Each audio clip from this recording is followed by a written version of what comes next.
Amid all that's going on, President Trump has decided to wade into South African race politics. While evidently watching cable news last night, the president tweeted at one network, quote, "I've asked Secretary of State Pompeo to closely study the South Africa land and farm seizures and expropriations and the large-scale killing of farmers. South African government is now seizing land from white farmers." South Africa is currently considering a plan to allow land seizures without compensation as a way to address old apartheid policies. And statistics show that violence against South African farmers is actually drastically decreasing. Per the South African Mail and Guardian, this is all part of a racist conspiracy theory that has long been a rallying cry among white nationalists, and the roots of it can be traced back to an extremist, far right-wing group who describes itself as preparing for a coming violent race revolution to prevent a, quote, white genocide. The group has reportedly met with far-right groups and media contacts in the U.S. in an effort to garner support. The South African government has responded to Trump's tweet, quote, "South Africa totally rejects this narrow perception which only seeks to divide our nation and reminds us of our colonial past."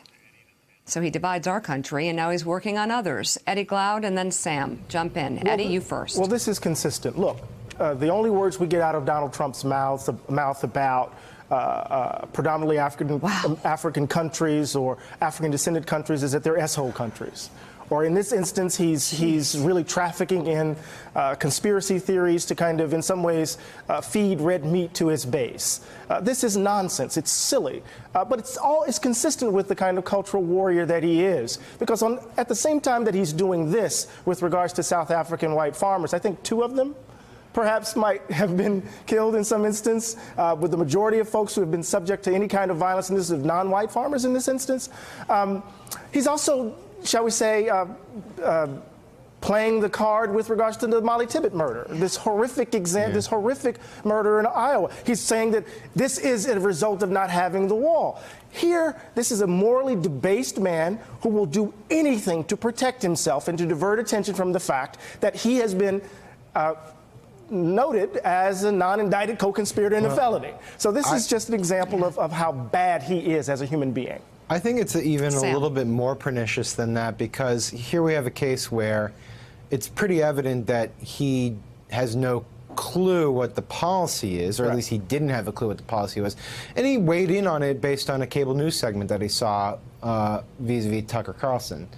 If you think about it, if you step back, that the president is watching Fox News and decides, you know what, I'm going to weigh into world affairs like this on Twitter, that's a really odd way to conduct international diplomacy.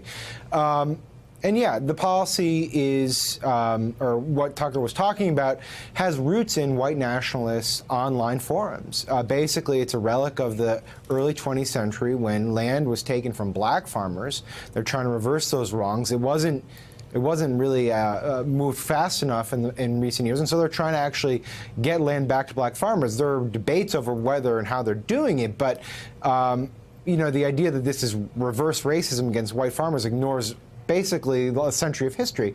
I just think it's really damaging for Trump to weigh in on policy in this matter. And I will note one thing. This is the first time as president that he's tweeted about Africa, or used the word Africa in a tweet. And for him to do it in this fashion is particularly gross.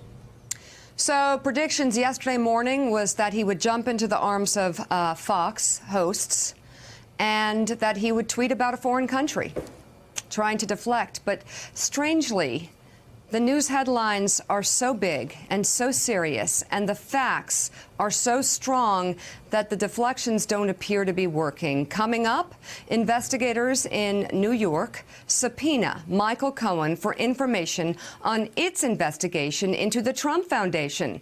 We'll talk to the Washington Post reporter who won a Pulitzer for his reporting on the Trump Foundation, David Fahrenthold. Morning Joe is coming right back. Thanks for checking out MSNBC on YouTube, and make sure you subscribe to stay up to date on the day's biggest stories. And you can click on any of the videos around us to watch more from Morning Joe and MSNBC. Thanks so much for watching.